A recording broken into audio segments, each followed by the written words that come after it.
भारत की वीरभूमि राजस्थान, यहाँ की हवाओं में इतिहास के वो पन्ने बसे हैं जो साहस और बलिदान की अमर गाथाएं सुनाते हैं। पर इनमें एक कहानी ऐसी भी है जो रहस्य और रोमांच से भरी हुई है। चित्तौड़ का किला, जहाँ की मिट्टी आज भी महारानी पद्मिनी और उनके बलिदान की गवाही देती है। लेकिन क्या आपने कभी सोचा है कि उस बलिदान के पीछे क्या कोई छुपा हुआ रहस्य भी है? क्या महारानी पद्मिनी ने सच में अपने प्राण त्याग दिए, या उस रात कुछ ऐसा हुआ जो इतिहास के पन्नों में दर्ज नहीं हो पाया? आइए इस वीर गाथा और इसके छिपे रहस्यों की परतें खोलते हैं। शुरू करते हैं एक कहानी जो आपको समय के उस दौर में ले जाएगी जहां वीरता और स्वाभिमान की सबसे बड़ी परीक्षा हुई थी। राजस्थान की रेतों में बसा चित्तौड़गढ़ का किला वीरता, बलिदान और रहस्यमय कहानियों का गवाह है। लेकिन क्या आप जानते हैं कि इस किले में छुपा है एक ऐसा रहस्य जो सदियों से लोगों के दिलों में कौतूहल जगाए हुए है? आज हम बात करेंगे महारानी पद्मिनी और उनके अमर बलिदान की, जो रहस्य और रोमांच से भरपूर है। 14वीं शताब्दी का भारत, जब दिल्ली का सुल्तान अलाउद्दीन खिलजी सत्ता और ताकत का भूखा था, एक दिन उसने रानी पद्मिनी की सुंदरता के बारे में सुना। कहते हैं उनकी सुंदरता ऐसी थी कि चांद भी शर्मा जाए। लेकिन क्या यह सिर्फ एक कहानी थी या हकीकत? खिलजी ने चित्तौड़ पर हमला करने का फैसला किया, लेकिन उसकी असली मंशा कुछ और थी। वह रानी पद्मिनी को अपनी रानी बनाना चाहता था। क्या यह एक साधारण युद्ध था, या इस युद्ध के पीछे कुछ और रहस्य छिपा था? चित्तौड़ के राजा रत्न सिंह को खिलजी की मंशा का पता चला।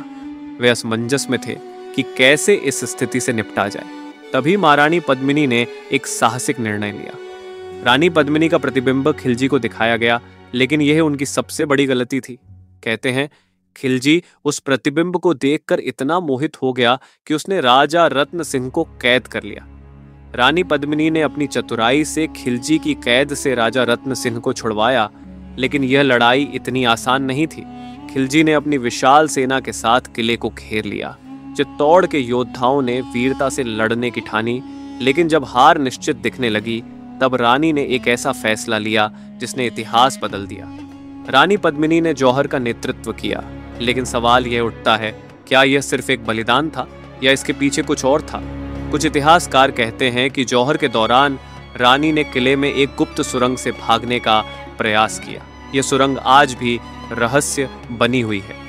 कहा जाता है कि रानी पद्मिनी के जौहर के बाद कई रहस्यमय घटनाएं किले में घटी। लोगों ने आज भी वहां महिलाओं की चीखें सुनी हैं।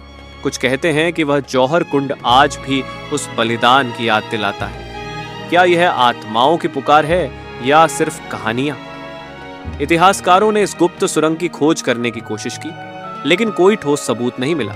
क्या रानी पद्मिनी और उनकी सखियों ने सच में उस आग में छलांग लगाई, या उन्होंने किसी गुप्त योजना से अपना अस्तित्व बचाया? आज चित्तौड़गढ़ किला एक ऐतिहासिक धरोहर है, लेकिन इसके हर कोने में छिपा है एक अनकहा राज। महारानी पद्मिनी की कहानी आज भी हर उस व्यक्ति को सोचने पर मजबूर करती है जो यहाँ आता है। क्या यह बलिदान की गाथा थी, या एक रहस्यमय कहानी? यह कहानी हमें सिखाती है कि स्वाभिमान के लिए किया गया बलिदान अमर रहता है। लेकिन सवाल यह है, क्या आप इस रहस्य को सुलझा पाएंगे? क्या महारानी पद्मिनी का बलिदान सच में एक रहस्य है? अपने विचार हमें कमेंट में बताएं, और ऐसी और कहानियों के लिए चैनल को सब्सक्राइब करें।